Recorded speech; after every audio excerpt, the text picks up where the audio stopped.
Halo sahabat Bahari, kebijakan pemerintah dan sektor kelautan dan perikanan bertujuan untuk meningkatkan kesejahteraan masyarakat pesisir, melestarikan sumber daya, dan memastikan pengelolaan yang adil dan berkelanjutan.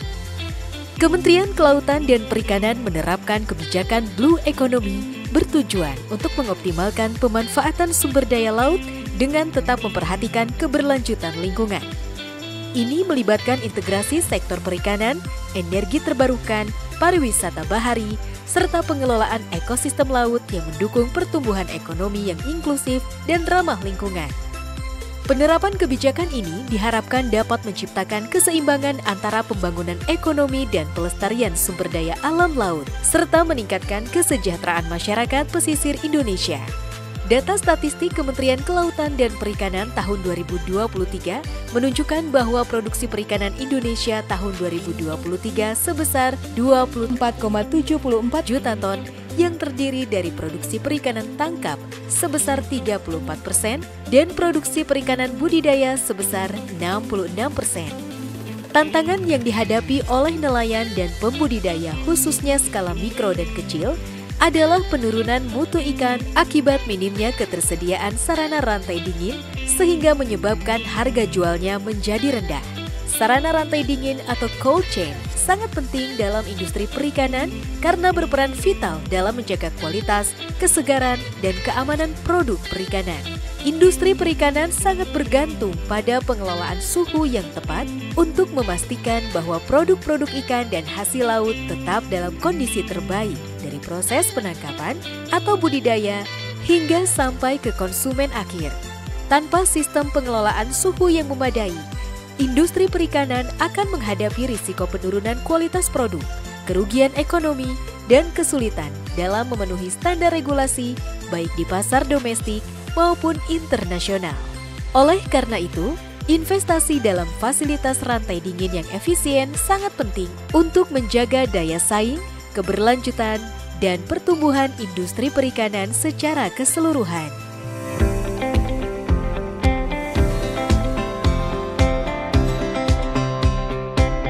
Kementerian Kelautan dan Perikanan melalui Direktorat Jenderal Penguatan Daya Saing Produk Kelautan dan Perikanan, CQ Direktorat Logistik telah memberikan bantuan pemerintah berupa gudang beku portable sejak tahun 2020.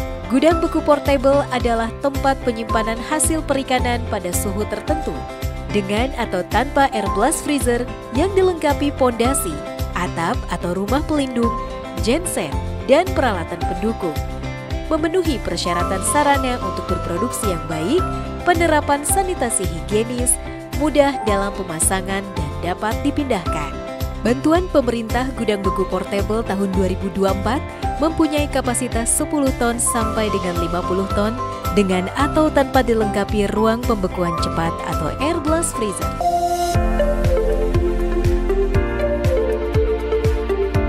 Air blast freezer adalah jenis mesin pembeku yang menggunakan aliran udara dingin berkecepatan tinggi untuk pembekuan makanan atau produk lainnya dengan cepat. Aliran udara dingin ini biasanya dihasilkan oleh kipas atau blower yang berfungsi untuk menyebarkan udara beku di sekitar produk yang akan dibekukan. Proses pembekuan yang cepat ini penting untuk mencegah kerusakan kualitas produk, seperti kehilangan tekstur, rasa, atau nilai gizi, serta untuk mengurangi kemungkinan pertumbuhan mikroorganisme. Gudang beku portable yang dilengkapi dengan ruang pembekuan cepat atau air blast freezer ini diperuntukkan pada lokasi yang memiliki potensi bahan baku ikan segar atau belum beku yang akan diproses pembekuan terlebih dahulu, kemudian disimpan di gudang beku.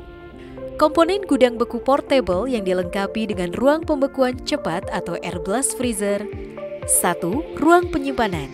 2. Ruang pembekuan cepat atau air blast freezer. 3. Ruang antara atau anteroom, dan ruang proses. Dilengkapi dengan condensing unit, evaporator unit, insulation sandwich panel, installation material, rumah pelindung, generator set, peralatan pendukung.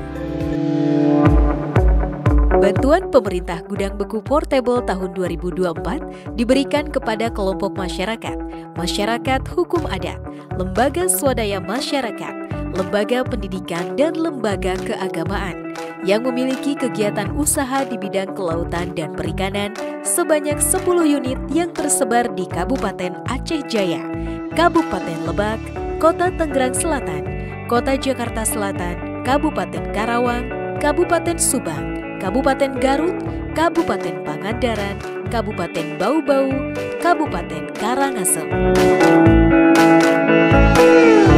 Nama saya Bapak Haji Udin, Ketua Kelompok Poklaksar Cimesir, Desa Rangkas Bitung Timur, Kecamatan Rangkas Bitung, Kabupaten Lebak. Peminang sama pemasar gitu ya. Pasar di Rangkas Bitung sama Gajrug, daerah Serang itu Petir ya ada. Kalau bahan baku dari Muara Baru ya, Jakarta. Ikannya ikan layang, bandeng, tongkol, sama salem. Kalau di sini kalau yang sama yang ngambil mentah gitu sama 4 tonan gitu ya. Yang nyuai di sini aja 2 ton gitu ya. 6 ton, 5 ton lah per hari. Kalau itu seminggu 4 kali, 3 kali. Sebelumnya sih bikin bak gitu ya, pakai bata gitu ya. Cuman cair gitu ya, cepat cair. Itu ikannya pada lembek gitu Pak ya, gatel, campur gatel gitu ya kalau itu mah. Alhamdulillah, terima kasih atas bantuannya dari Kementerian Kelautan dan Perikanan. Saya nggak terlalu was-was gitu ya, sekarang mah udah ada gudang pembeku.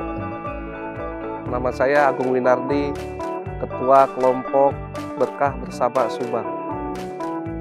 Kami berada di daerah Dusun Cibatu Hilir, RT 003 RW 01, Desa Pinangsari, Kecamatan Ciasep, Kabupaten Subang. Kelompok ini beranggotakan ada 12 orang. Sekarang itu bergerak di bidang perikanan Pak. Satunya itu di telur manyung. Kedua itu ada ikan kerapu, sekalop, sama ikan yang lain juga.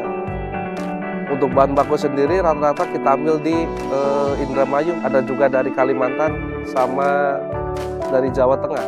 Saya ini sekarang menyuplai ke eksportir Pak, untuk ke Thailand. Jadi di telur ikan manyung.